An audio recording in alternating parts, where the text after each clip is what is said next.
Pronto, tá gravando. Então, continuando, né? Na Cracolândia foi feita essa ação de remoção das pessoas, e depois foram exibidas imagens do lugar limpo, né? Das paredes limpas, do espaço sem essas pessoas.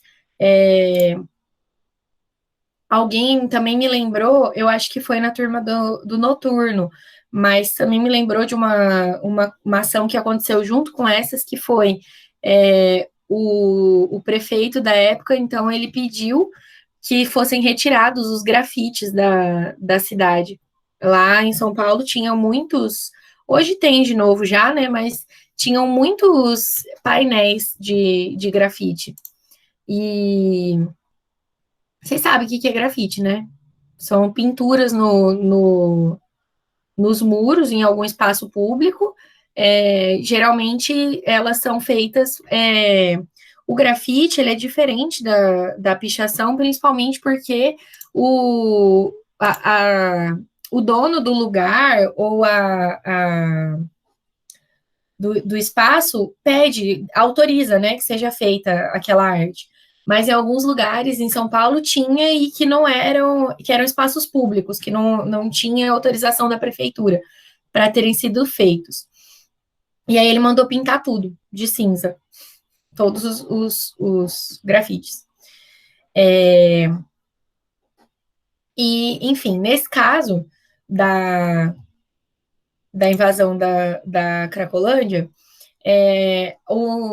aconteceu que as pessoas foram removidas sem ter para onde ir, sem nenhum tipo de planejamento do que seria feito depois.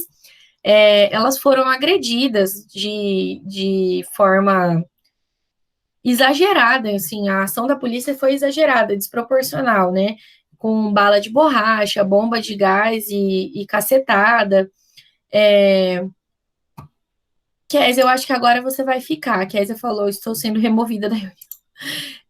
Eu acho que agora você vai ficar. É porque quando eu inicio a gravação, às vezes ele me dá um aviso, tipo, que algumas pessoas serão removidas. Eu não sei por quê que ele faz isso, mas isso acontece às vezes. Só que como eu precisava iniciar a gravação, então eu iniciei. Talvez eu devesse ter avisado, né? Que eu não sabia quem exatamente que seria removido. Então, essas pessoas foram tratadas dessa forma, com o argumento de que precisava se diminuir a criminalidade em São Paulo, né? Tinha o principal argumento era esse.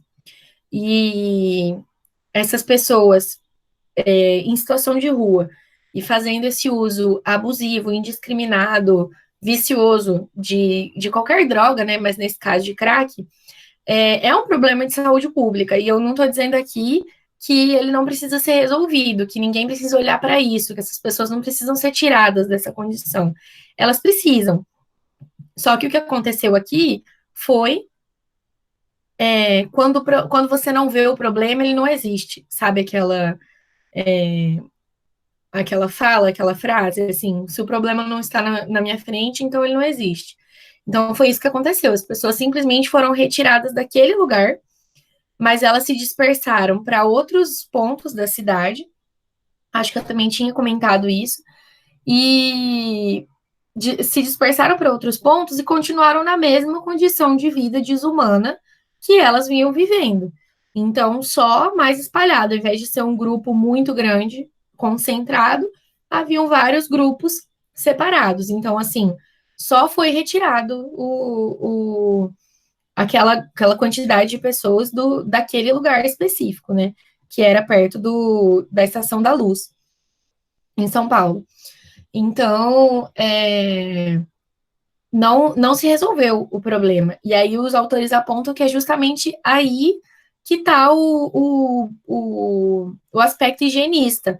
Não se resolveu o problema que usaram como justificativa para resolver, simplesmente, simplesmente as pessoas foram retiradas do lugar sem ter para onde ir e sem nenhuma preocupação com a condição de que essas pessoas sobreviveriam depois.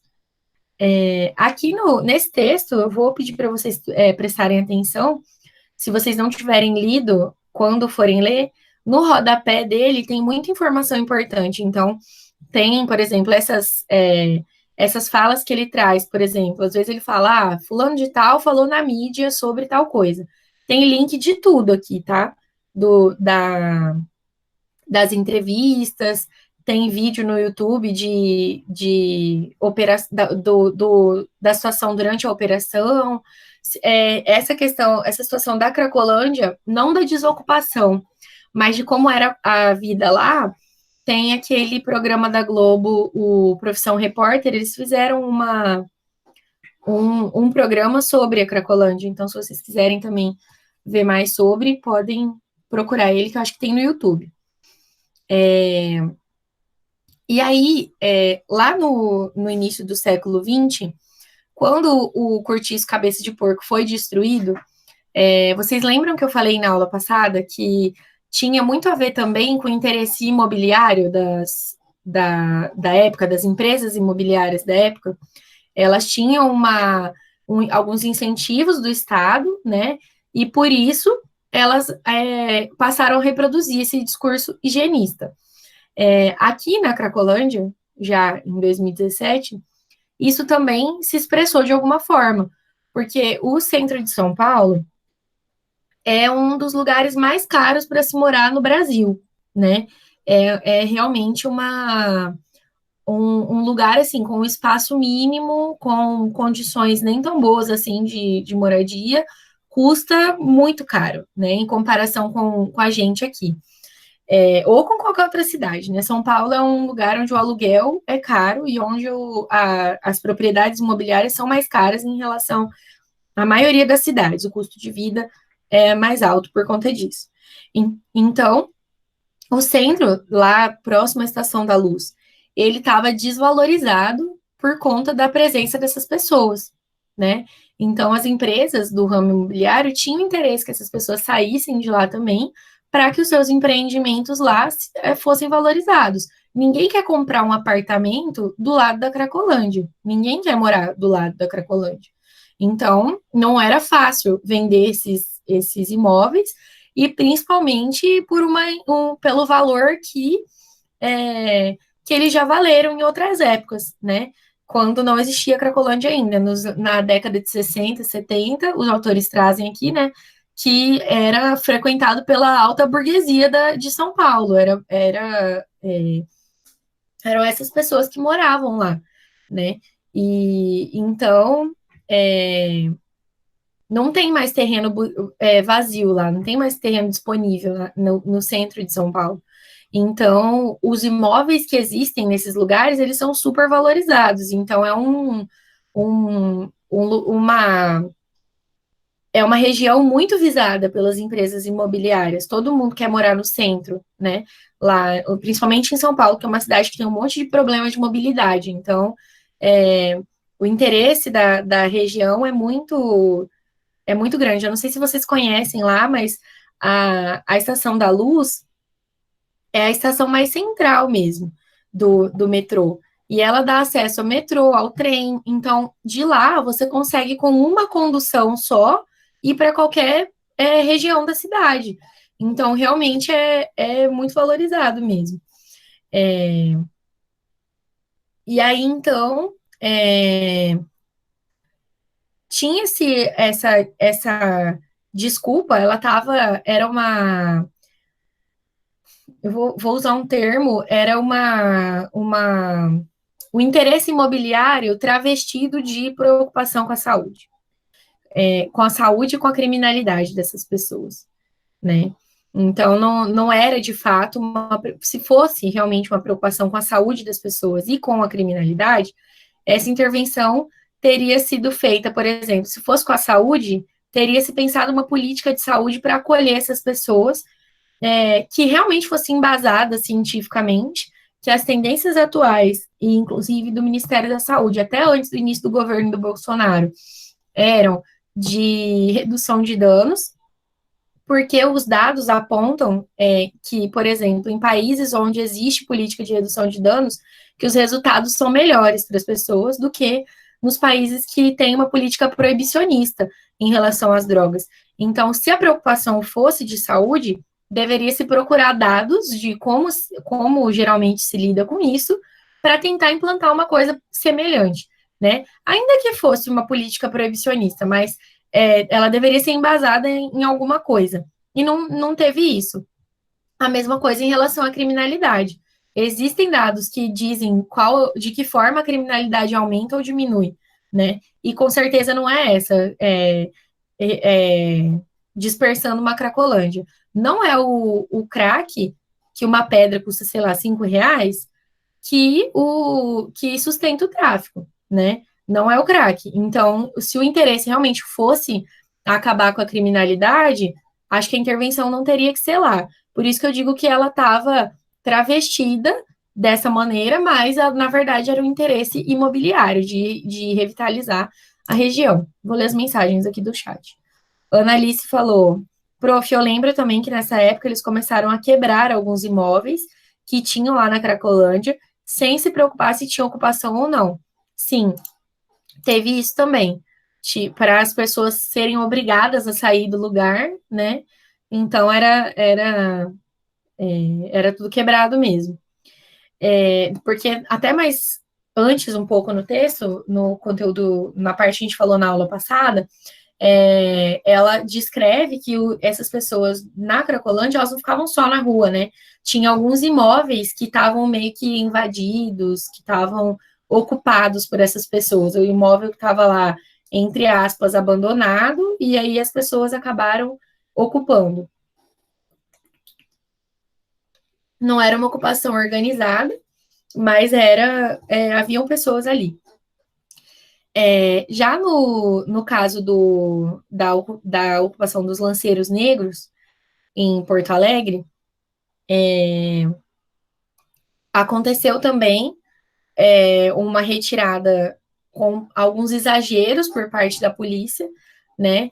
Eles lá nessa ocupação, eu tinha falado para vocês já, tinha mais ou menos 70 famílias. Eles estavam há 2 anos nesse lugar e chamando mais uma vez a atenção. Aliás, eu acho que eu não falei isso nessa turma, eu falei na turma do noturno, se eu não me engano.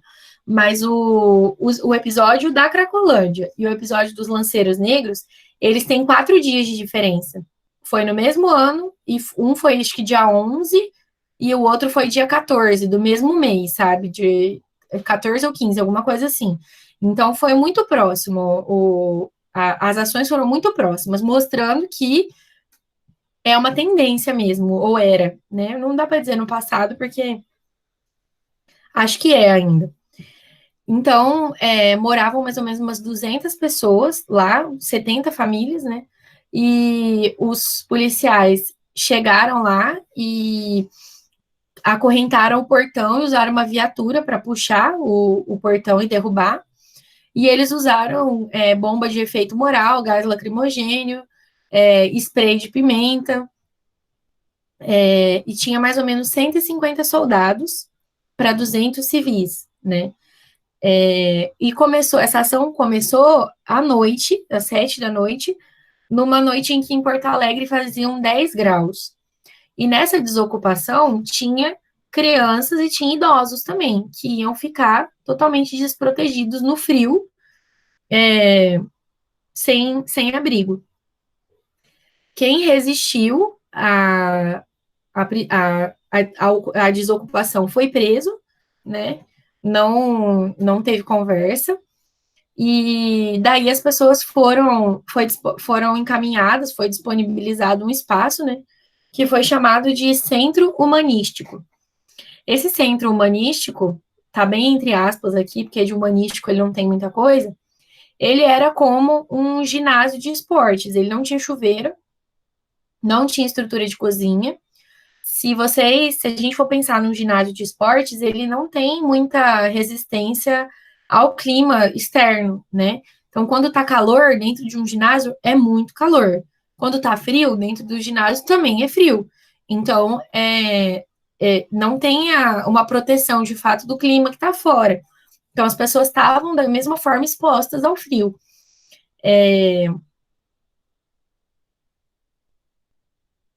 Deixa eu ver o que mais. E aí os autores comentam o seguinte: é, existe eu vou ler a citação que está aqui. O paradigma da questão urbana brasileira frente ao déficit habitacional e às ocupações de prédios e áreas públicas e privadas por movimentos de luta por moradia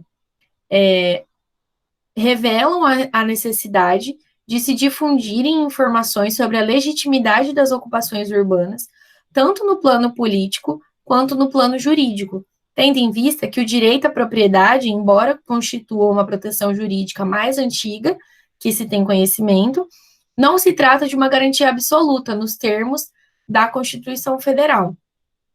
Aqui, o que ele está apontando para a gente? Que a gente existe uma garantia da propriedade privada, mas a garantia da moradia também existe, né? E ela não está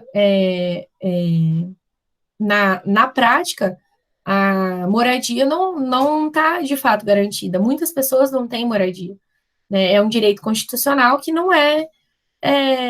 na prática não é respeitado 100%. Então tem muitas pessoas desabrigadas. E ele está defendendo aqui que o direito à moradia, de alguma forma, né, o direito à moradia, ele deveria estar superior ao direito à propriedade privada, porque ele diz o quê? Não se trata de uma garantia absoluta nos termos da Constituição Federal, o direito à propriedade privada, né? E mais para frente eu vou comentar mais sobre isso, mas vou seguir aqui.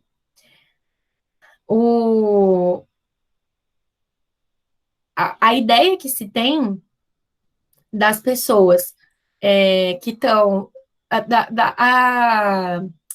A retomada dessa criminalização das favelas e das periferias, né, ela legitima os atos violentos da polícia, né, nesses casos, por exemplo, que teve excesso, teve abuso, teve violação de direitos humanos, né, na situação da comunidade do Pinheirinho, se você, como eu falei, se vocês olharem o documentário que tem no YouTube, vocês vão ver que a situação parecia, assim, de uma crise humanitária mesmo, como eles descrevem aqui, como uma tragédia que tivesse acontecido, uma guerra civil, assim.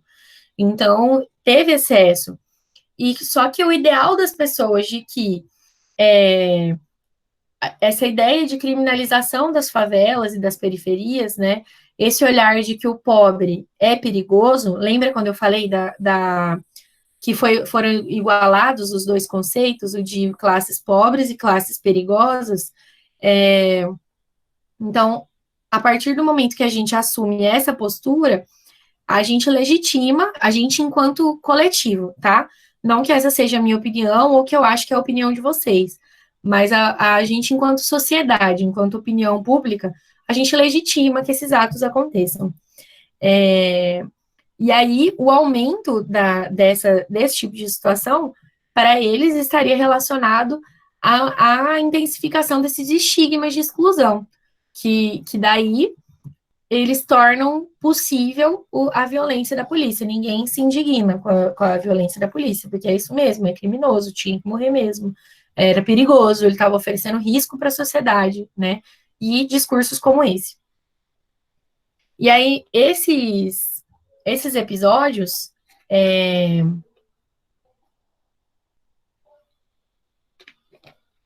tanto lá no início do século XX quanto agora, mais recentemente, eles visavam demarcar o espaço e estabelecer algumas estratégias de controle, né? E de eliminação dessas pessoas do espaço público, dessas classes que são consideradas perigosas, né?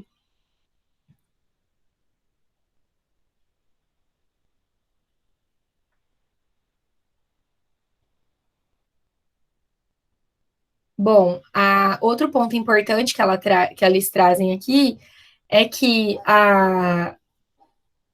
aquela questão inicial da escravidão, de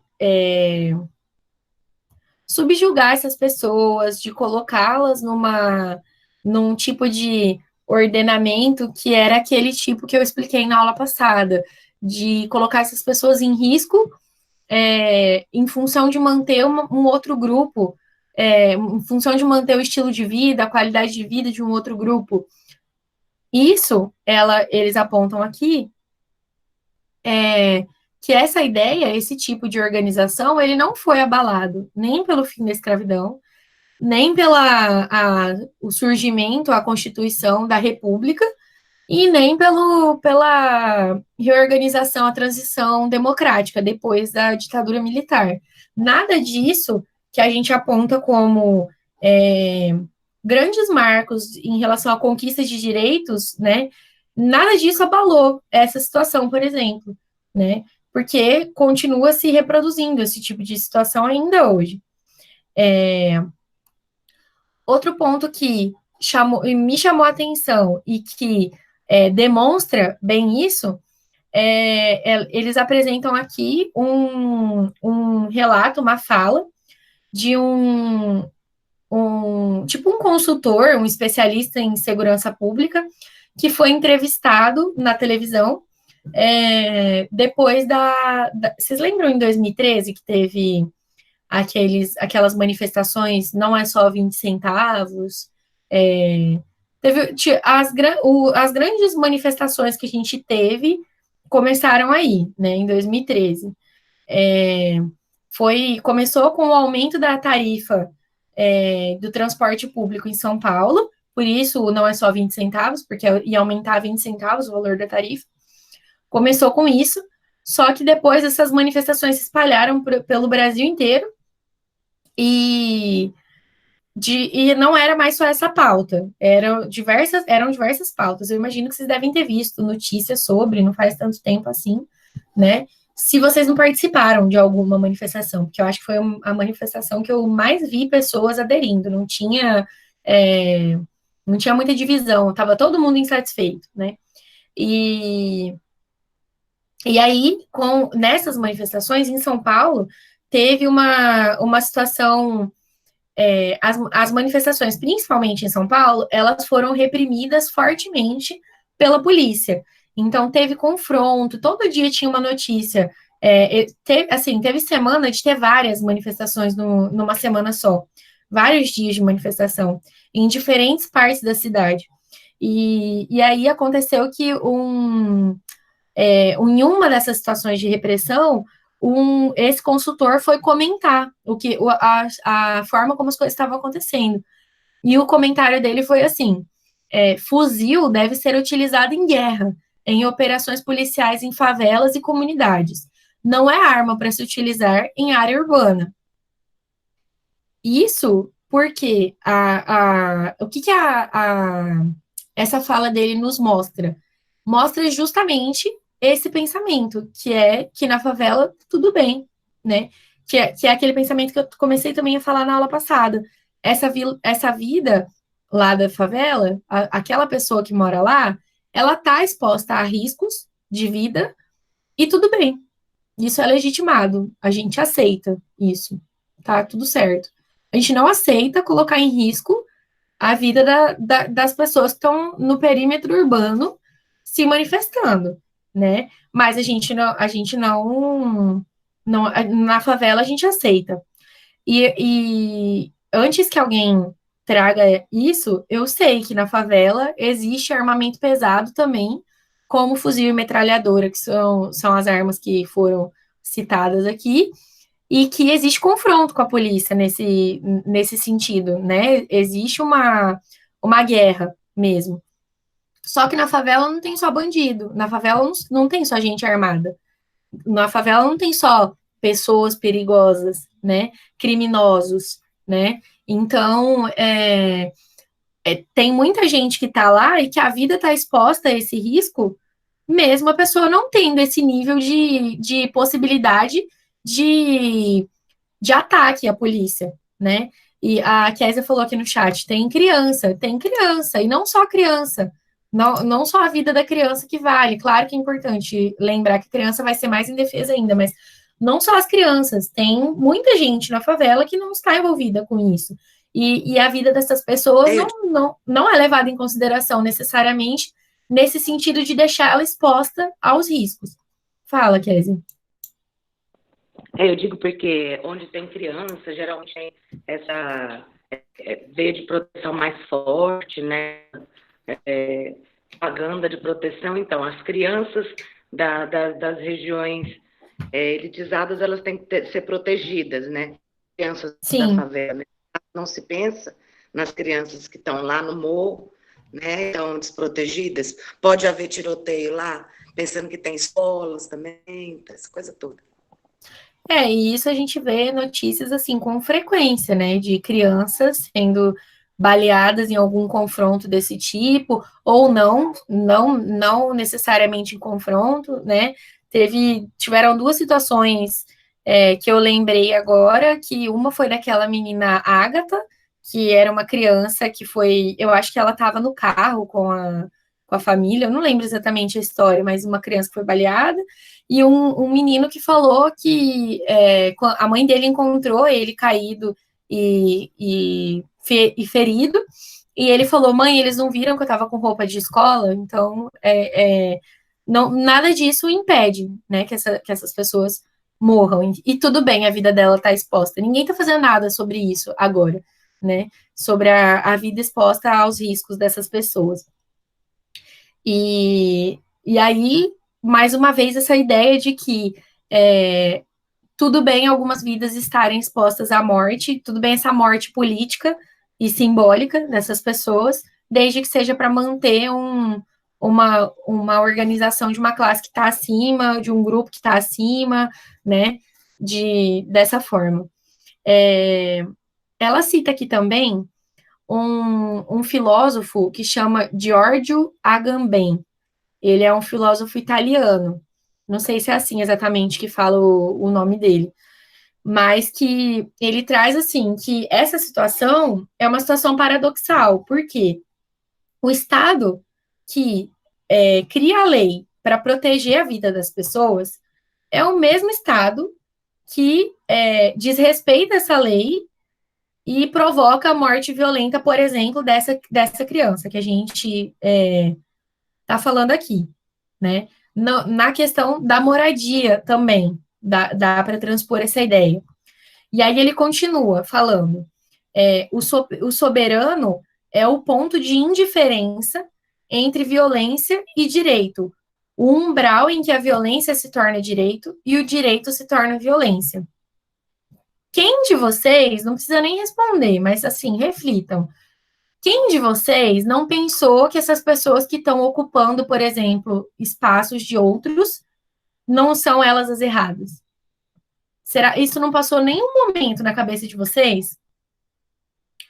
Essa frase que eu li por último, ela traz o seguinte: a violência policial, todo mundo tem direito à vida, todo mundo tem direito à moradia. Isso aí já é sabido, vocês já sabem, não tem discussão.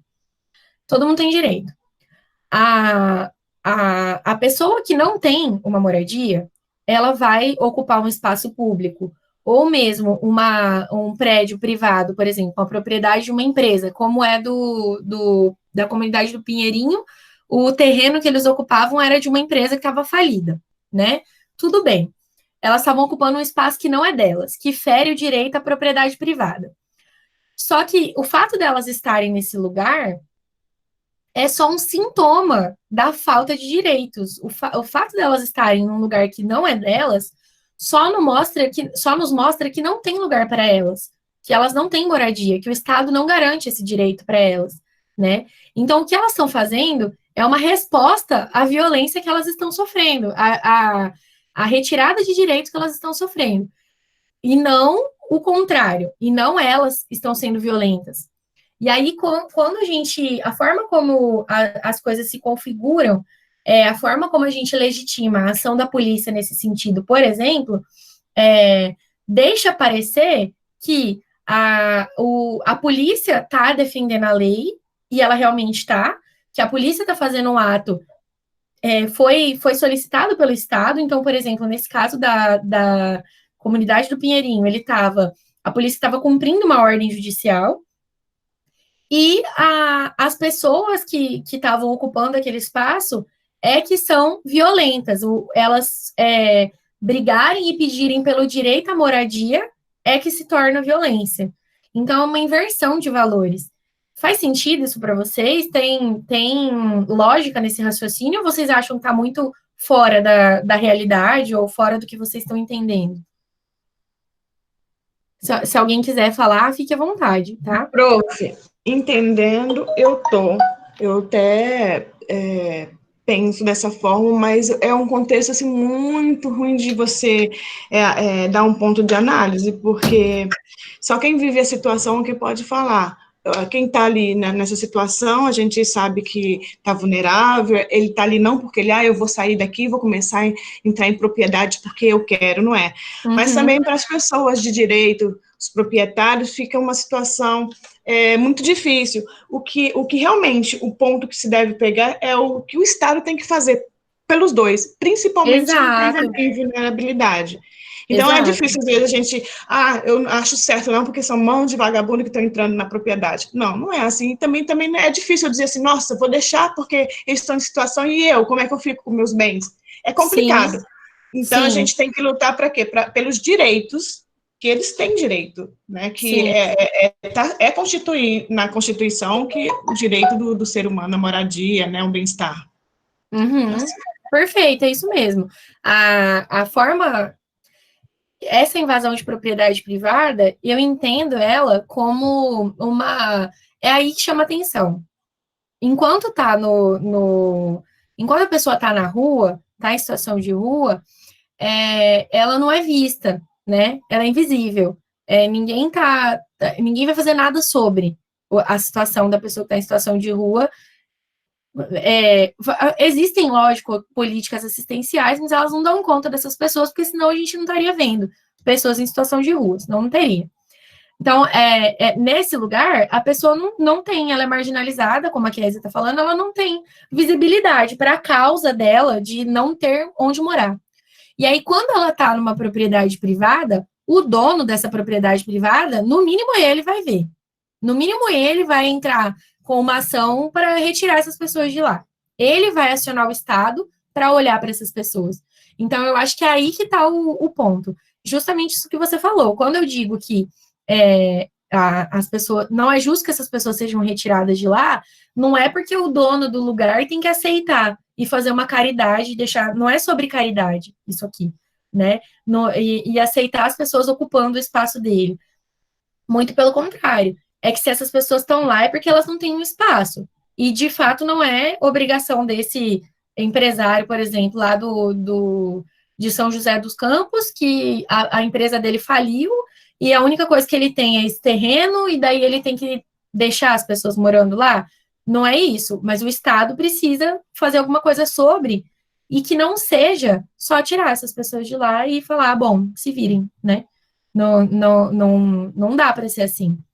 Principalmente com essa justificativa falsa de cuidado com a saúde, com a criminalidade, que não é real, né? E aí ele traz também, eu vou compartilhar com vocês essa parte, porque eu vou ler uma parte grande, então, para vocês poderem acompanhar.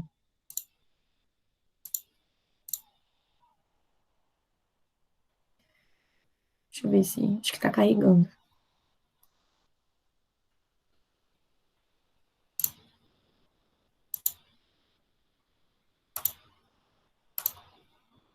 Apareceu aí para vocês?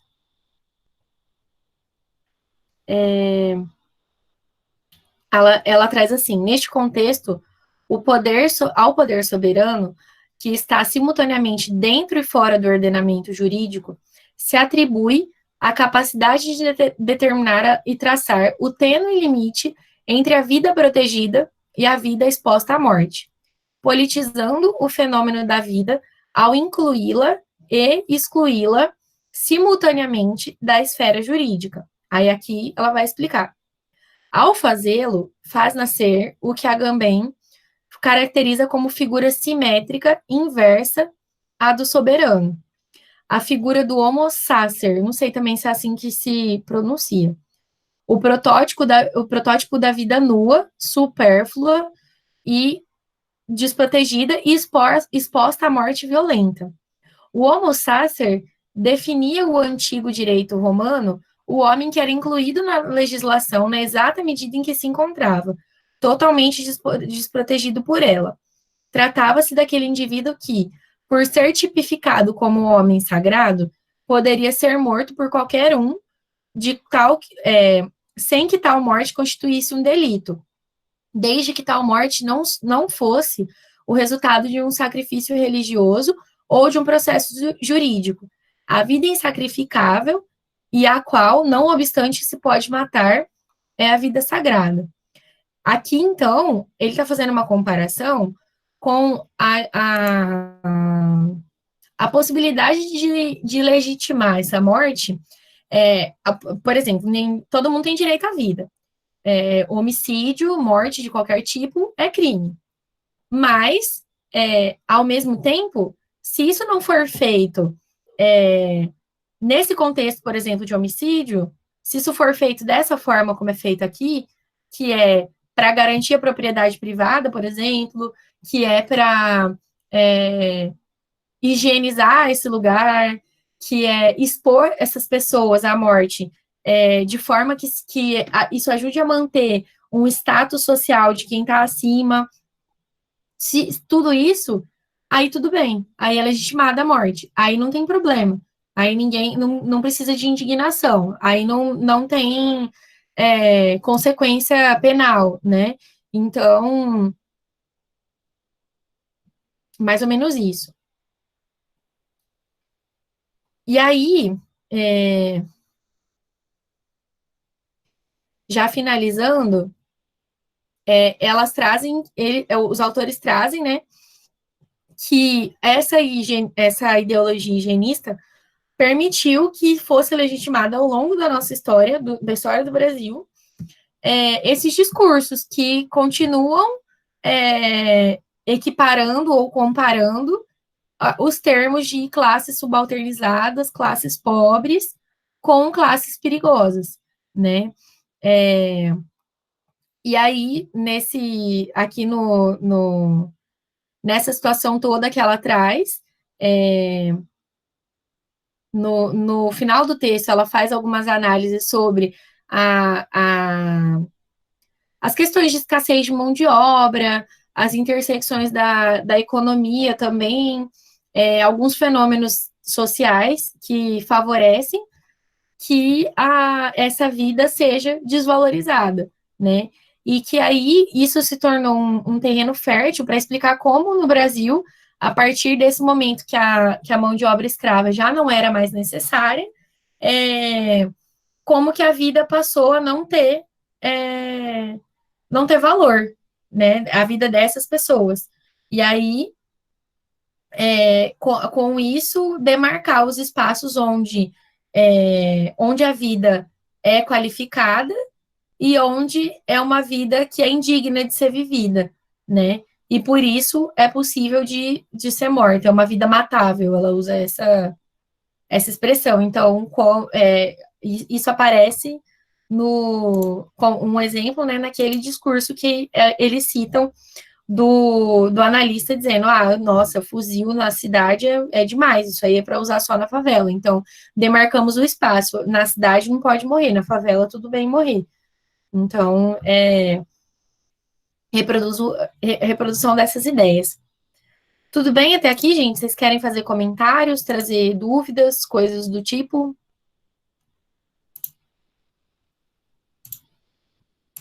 Deixa eu ver. Eliane disse que está ok. Kézia também tudo certo. Não fiquem com vergonha, tá, gente? Podem falar à vontade. Na aula da semana passada, eu tinha dito que a gente tinha um texto complementar, né? Esse texto complementar, tinham dois, um que acho que até a Maria Fernanda perguntou sobre ele, e eu tinha explicado já na aula anterior. E ele eu tinha explicado não o texto inteiro, né? Eu comentei ele de uma forma superficial, mas ele vai assim, não de encontro, mas ele vai ao encontro dessas ideias aqui, dessa ideia de classes perigosas, classes pobres como classes perigosas. E para a aula de hoje, para a aula passada, no caso, né? Mas dando continuidade hoje, tinha um outro texto complementar também, que era da Polícia dos Costumes, Medicina, Higienismo e Controle da Sexualidade Infantil. Eu deixei ele no AVA também. Nesse texto, a gente vai ver essas ideias de padronização de comportamento aplicadas à sexualidade. Aqui, ele traz o principal fenômeno de preocupação que aparece nesse artigo, né, que eles analisam, é relacionado à masturbação e à masturbação infantil também. Então, eles trazem diversas ideias de que isso é errado, de que é pecaminoso, que causa doenças, que as mulheres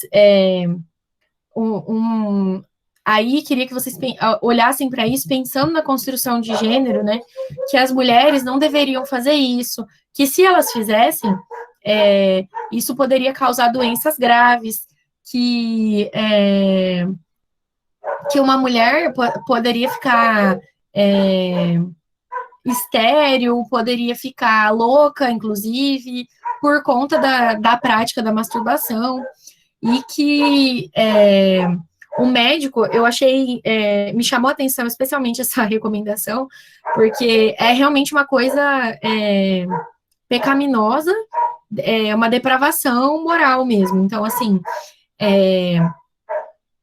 quando o médico suspeita de que o motivo da doença de uma mulher, uma jovem moça, solteira, donzela, né, que quando o médico suspeita que o motivo da doença dela é esse, ele não pode perguntar, o cachorro da minha vizinha não me deixa em paz, ele não pode perguntar para ela diretamente sobre isso, porque ela é um ser puro e ingênuo, e se ele perguntar, ele vai dar ideia para ela de fazer isso, e vai ferir essa pureza e tudo mais. Então, uma ideia de que a mulher é pura, casta, e que ela não pode conhecer o próprio corpo, enfim, e tudo isso. Eu vou comentar mais uma parte do texto para a gente relacionar com esse de agora. Outro ponto, deixa eu ver em que página que tá. Página 81. Outro ponto que eles trazem é que na infância, né, então, a masturbação iniciaria nos primeiros meses de vida, né, não com esse significado sexual, mas isso é verdade, as crianças buscam conhecer o próprio corpo desde muito pequenas, né, então começaria na infância. E aí, os médicos lá daquela época, eles descrevem isso, dizem que é necessária uma vigilância muito grande sobre as crianças em relação a isso, e aí eles colocam a culpa na cuidadora, não na mãe. Deixa eu ver onde que está escrito isso. Aqui. Como já disse, este mau costume começa... Vou compartilhar a tela para vocês poderem acompanhar, que eu acho que é mais fácil de se concentrar do que só eu falando. Tá. Como já disse, este mau costume começa desde os primeiros meses de vida. Nesta idade, muitas vezes, ele é devido à perversidade das amas ou das criadas, que o provocam para aquietar as crianças, porque elas sabem que isto lhes causa prazer. Eis já a necessidade de vigilância materna, eis já a necessidade da intervenção da senhora. As amas, por preguiça e para acalentar os meninos, empregam os procederes que Rabelais atribui às criaturas de Gargântua, lisonjeirando-se de estabelecer uma calma filha da prostração, que é muitas vezes seguida de uma forte irritação. Então, trazendo que a mãe cuidadosa, ela tem que ficar de olho, porque essa maldade, essa perversidade, é uma perversão mesmo, se diz respeito à moralidade, né, depravação, todos esses nomes, eles são próprios das amas, das criadas, que são quem? Pobres, né? Ou escravas, dependendo da época que eles estavam descrevendo. Então, mais uma vez, os costumes considerados reprováveis, eles são os das classes pobres, né? Quando, na verdade, essa curiosidade pelo próprio corpo não tem nada a ver com qualquer questão cultural. Todo bebê vai tentar descobrir o mundo, coloca as coisas na boca, enfim, é uma coisa natural da espécie, quase, né? Então, não tem a ver com pobreza ou com riqueza, né? E aí é descrito dessa forma. E de onde vem essa ideia dos médicos de que esses costumes, esses hábitos reprováveis são próprios das amas, ou das criadas, ou das escravas, né? Vem dessa ideia também. Tudo isso estava acontecendo mais ou menos na mesma época. Os escritos aqui da medicina que são citados, eles estão lá no século XIX, final do século XIX, já vem trazendo essas ideias. O outro ponto que eu citei, que é relacionado a se masturbação é errado e se causa doenças e tudo mais, isso também tem a ver com o controle dos corpos que era prezado lá na escola, quando a gente leu aquele texto sobre a higienização da infância, né, os costumes da escola, o que as crianças deveriam aprender e reproduzir, imagino que vocês se lembrem. Foi há 2 aulas atrás, a gente falou disso. Então, como que eu queria que vocês... O que eu estou tentando trazer como ligação entre as coisas? Existe um padrão normativo do que é certo a se fazer, né? Do que é aceitável, do que homens bons fazem, do que mulheres boas fazem, o cidadão de bem, como ele se comporta. Existe uma noção que vem lá de todo esse tempo aí, né? E essa normatividade é justamente isso, é querer que todo mundo faça parte dessa norma, que todo mundo se encaixe nessa norma. E quem não se encaixa, aí a consequência disso a gente vai pensar daqui para frente um pouco, mas quais são as consequências dessas pessoas que não se encaixam nessas normas? O que acontece com essas pessoas? Né? Na escola, as crianças ficavam de castigo, recebiam palmatória, enfim. Nossa sociedade, de uma forma geral, as pessoas são marginalizadas e dá-se o direito de que elas morram, né? E a gente pode extrapolar essa normatividade, a gente está aqui falando de questões relacionadas ao racismo, à pobreza, né, a diferença social econômica, né, mas a gente pode pensar também, por exemplo, relacionado à saúde mental, né, que está bem próximo ali quando a gente fala, por exemplo, do episódio da Cracolândia, onde existiu-se também uma ideia, eu não sei o quanto essa ideia foi posta em prática, mas existiu também uma ideia de internação compulsória daquelas pessoas, né? E essa internação compulsória não era necessariamente visando a saúde, como o resto de todas as outras coisas que foi feita, todas as intervenções. Elas muitas vezes eram em uma comunidade terapêutica, eu não sei se vocês sabem a diferença entre essas instituições e as instituições de fato, que são de saúde. Comunidade terapêutica, geralmente, ela é administrada por alguma instituição religiosa e não necessariamente tem profissionais de saúde lá dentro. Muitas vezes é um retiro mesmo, a pessoa vai ficar afastada do convívio social durante um tempo, vai fazer algumas atividades direcionadas lá, e isso pode ser bom para ela de alguma forma, enquanto ela estiver lá, ela não vai usar a droga, por exemplo, só que, como não é um tratamento de saúde, não tem nenhum profissional refletindo isso com a pessoa, planejando isso com a pessoa, dando sentido para isso que está acontecendo junto com ela. Fora o mais difícil num tratamento de dependência química não é a pessoa ficar internada, é a pessoa se manter abstinente depois da internação, porque dentro da internação não tem droga, então ela não vai usar mesmo. Só que fora, quando ela volta, o ambiente todo que está relacionado ao uso de drogas está lá esperando ela. Então, é muito mais difícil que ela se mantenha abstinente depois.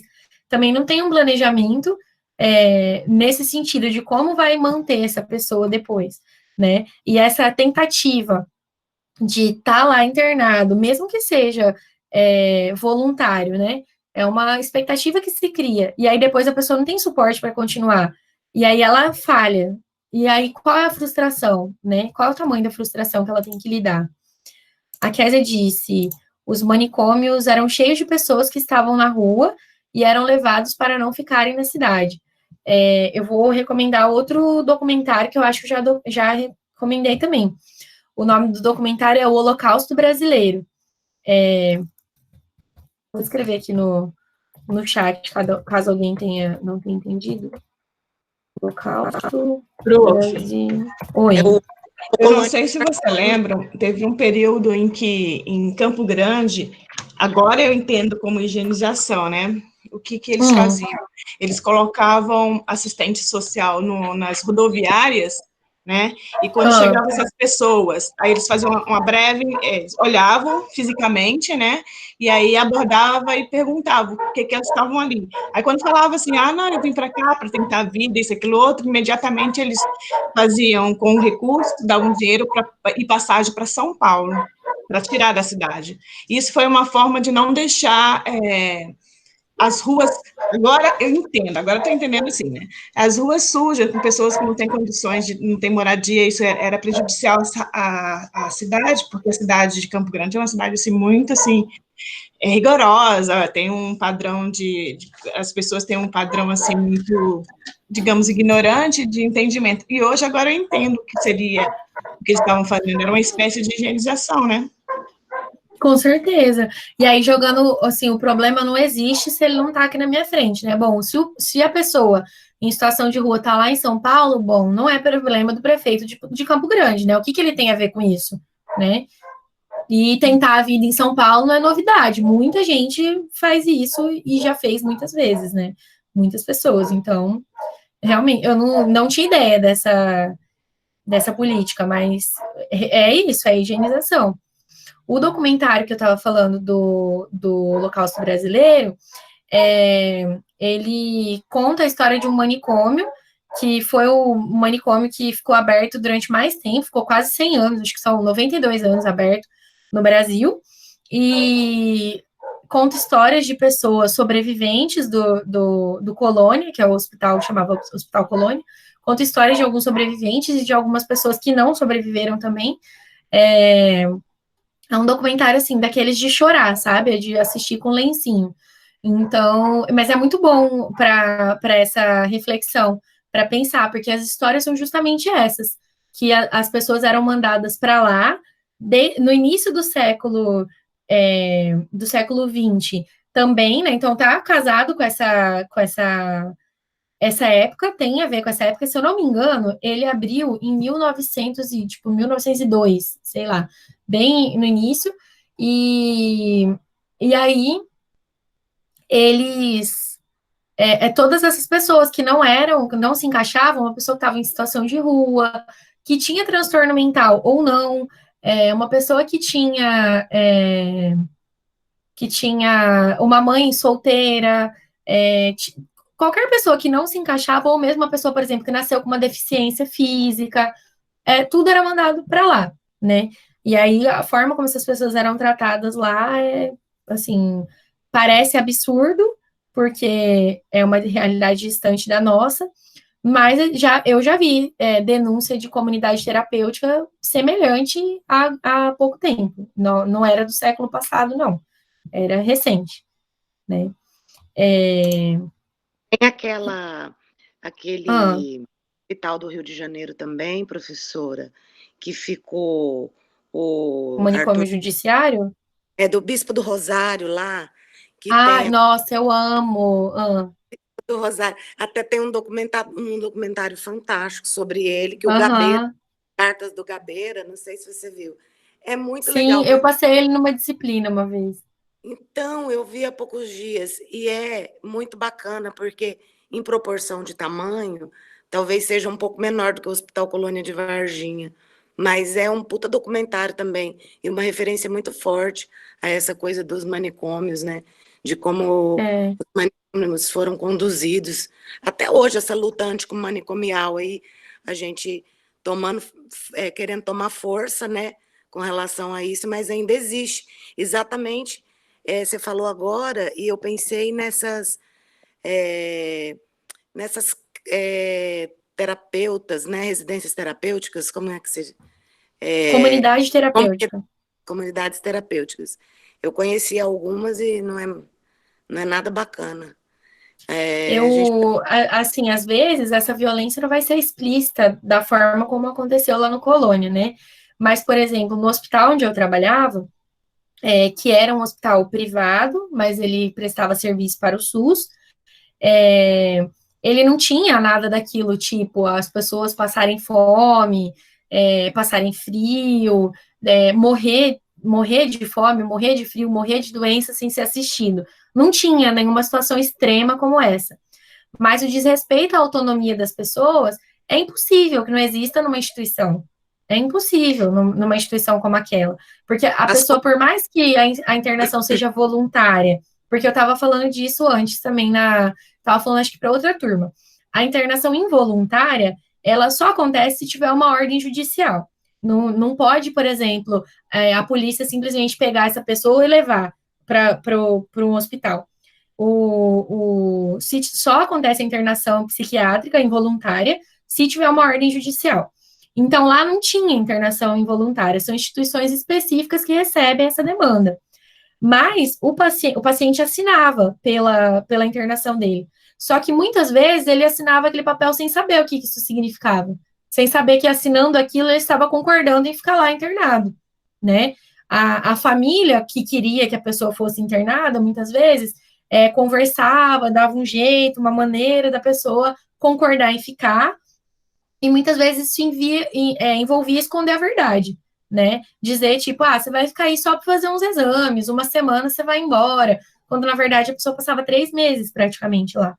Então, assim, daí já começa o desrespeito. Não tinha, ninguém passava fome? Não, ninguém passava fome. Mas a alimentação que se oferecia lá não era a alimentação adequada, que deveria ser oferecida. Então, assim, as coisas se amenizaram, mas continua existindo. Outro ponto importante que eu queria falar disso, quando eu estava trabalhando lá mesmo, eu acho que foi no começo de 2018, tipo, janeiro de 2018. A gente viu uma notícia no jornal, eu estava lá trabalhando com as minhas colegas do hospital, e a gente viu uma notícia dizendo que o governo federal ia reduzir o investimento nos CAPs e aumentar o investimento nos hospitais psiquiátricos. Qual que é o problema disso? Isso reforça a ideia de que as pessoas têm que ficar reclusas em um lugar, né? E o trabalho do CAPS, ele é muito mais relacionado com a comunidade, com a permanência da pessoa no convívio social, ela faz o tratamento e ela volta para casa dela. Ela vai lá, pode ser que ela tenha que ir todos os dias para participar de alguma atividade, mas ela vai lá e ela volta para casa dela. No dia que ela não quer ir, ela não vai. Alguém da equipe vai ligar e vai perguntar por que ela não foi, o que aconteceu, mas ninguém vai forçar ela a estar lá.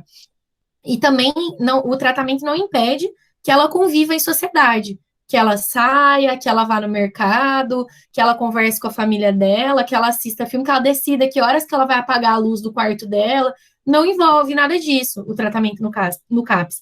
E no hospital psiquiátrico, não. A pessoa está reclusa num espaço que outra pessoa decide por ela tudo, né? Até que horas que ela vai tomar banho, que horas que ela pode comer e que hora que ela não pode, né? Então, é uma violência que parece ser menor por conta de não ter um dano físico direto, né? Mas ainda assim é uma violência. Você queria falar, Kézia? Não, eu só ia mencionar com relação à contenção, né? Porque aparentemente a gente não vê essa violência mais tão estabelecida. mas as contenções existem, a medicação, a medicalização, né, assim, Ixi, de monte. muito, eu acho que exacerbada. Então, assim, você chega lá, ou os pacientes, eles estão em abstinência, tudo louco, querendo pular o muro, ou eles estão retardados, babando tanto remédio, né? Então, Sim. eles ficam nus, em algumas que eu conheci, né? Não vou citar os nomes aqui por questões éticas, mas Uhum. eles tomam um banho gelado para conter essa coisa da contenção, né? A gente. Sim. Não, tem contenção física, de amarrar mesmo a pessoa. Existe ainda isso. Assim, existem situações que eu acho que tudo bem isso acontecer quando, por exemplo, o paciente está se colocando em risco ou está colocando em risco outra pessoa, né? Existem situações em que o paciente está muito agressivo e pode ser que ele machuque o outro paciente. Isso assim, pode acontecer com tranquilidade. Posso dizer para vocês que pode acontecer. Então, às vezes é necessário que o paciente seja contido. Só que existem situações, existe um protocolo de como que essa contenção tem que ser feita, existe um motivo real de como a pessoa tem que ser contida, existe um tempo que ela pode passar contida ou não, ela não pode ficar contida simplesmente porque a equipe não está dando conta sei lá, do que ela está aprontando, entende? Então, assim, e aí, nesse ponto, o ambiente mesmo do hospital favorece que, por exemplo, nesse hospital que eu sempre conto para vocês, era um número muito grande de pacientes para uma enfermeira só dar conta. Tinha, tipo, 60 pacientes em uma ala, que eu era a psicóloga que atendia todos, e uma enfermeira por turno que dava conta de todos.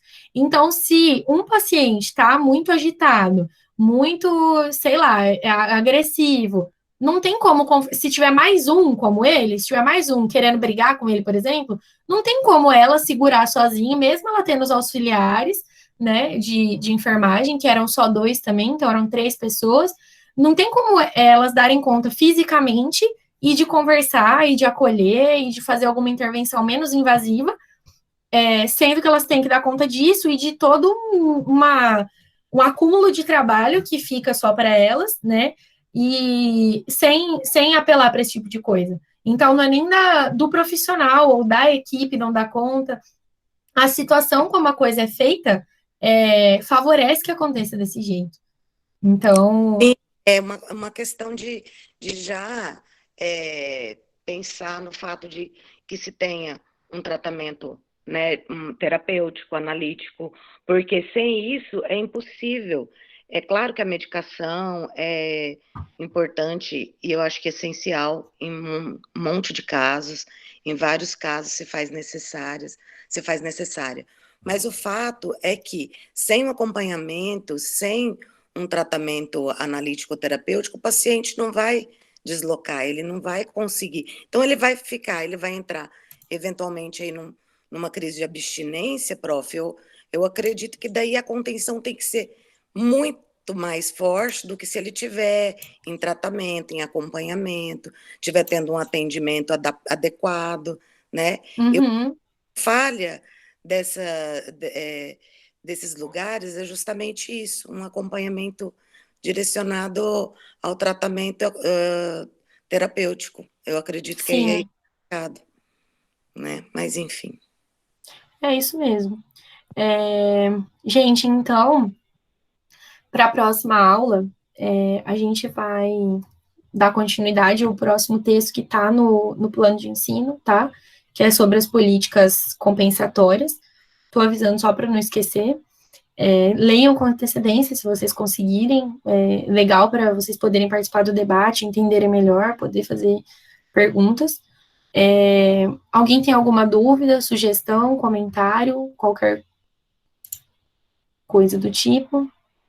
Se tiverem, fiquem à vontade. Eu achei um jeito aqui que aparece muitas pessoas na tela, aparece 16 pessoas. Então, bom, quem tá aparecendo aqui para mim, eu vou ler o nome, e aí se vocês quiserem aparecer na foto, vocês me avisam. Tá aparecendo Késia, Eliane, Juliana Carrara, Ana Gabriela, Karina, Angélica, Girlaine, Juan, Andréia, Paola, Gabriela Ornelas, Gabriela...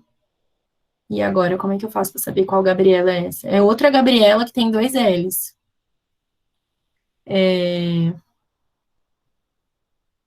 Não consigo ver o resto. Douglas. Deixa eu ver aqui no outro. Eu acho que são os primeiros, talvez, que... Amanda Queiroz. Mariana. E Francisco, que estão aparecendo. Aparece aí, gente, rapidinho. Meu celular é super ruim, nem vai dar para ver a cara de vocês. Tô vendo você, Angélica. Na foto nem vai dar para ver direito a cara de vocês. A resolução da webcam já não é muito boa. E o meu celular também não é lá essas coisas, então fiquem tranquilos. Ai, meu Deus, eu vou saindo. Não, Francisco, fica, por favor. A gente vai fazer uma foto bonitinha dos professores dando aula depois. Podia aparecer para a gente matar a saudade de todo mundo. Podia, né? Eu também acho. Eu fico triste quando vocês não aparecem para mim. Eu fico aqui falando sozinha no meu computador. Tá bom, prof. Todo dia eu vou botar minha câmera e ficar assim para você. Francisco disse que na próxima ele aparece. Então vai ter que ter 2 fotos, Francisco. Quem quiser tirar daí também pode tirar, tá? Eu vou fazer o seguinte. Pode aparecer, eu tô de pijama. Eu vou entender que quem não tá abrindo a câmera não quer aparecer, tá? Então eu vou virar o meu computador numa posição que eu já testei, que dá para tirar, que a luz fica melhor. Mas vai aparecer um cenário não muito bonito do meu quarto, que está um pouco bagunçado, tá? Então, não reparem. Deixa eu ver como é que tá aqui. Olha lá a bagunça lá atrás. Não sei se vocês estão conseguindo ver pela minha câmera. Vou colocar minha carinha aqui do lado. 1, 2, 3 e já. Depois eu mando para vocês verem. Nem deu para ver direito, viu? Eu falei, ó, o sol fez reflexo na tela, nem deu para ver direito. Acho que essa... Tira daí de vocês também, daí qualquer coisa vocês me mandam. Eliane, você é boa de tirar foto, tira aí. A Eliane é boa Na selfie? Ela já tá pintando o cabelo, já. E tá errada? Não tá, né? O meu tá preso. A Nicole apareceu. O meu tá preso, parecendo uma louca. Tira ali, logo. Tá doendo o queixo. O pessoal já tá saindo. Demora. Tirou? Acho que não. Ela tá com o microfone Tirou? fechado. Tá tirando. Apareceu? Já pode sorrir? Pode falar? Eliane, seu microfone tá fechado, anjo. Não dá para ouvir. Peraí, não ficou legal, não. Ficou tremida. Espera mais um pouquinho. Tá bom, vai. Vai lá. Nossa, mas tá feio aqui. Vou botar mais assim, ó, prof, na sala. Porque aí fica aí, eu não preciso aparecer, assim, de frente. Já, eu sou só uma cela da tela. 1, 2, 3.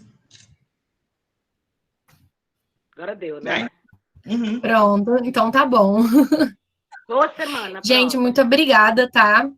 Beijo. Até que dia que a gente se encontra de novo? Só semana que vem, né? O que foi?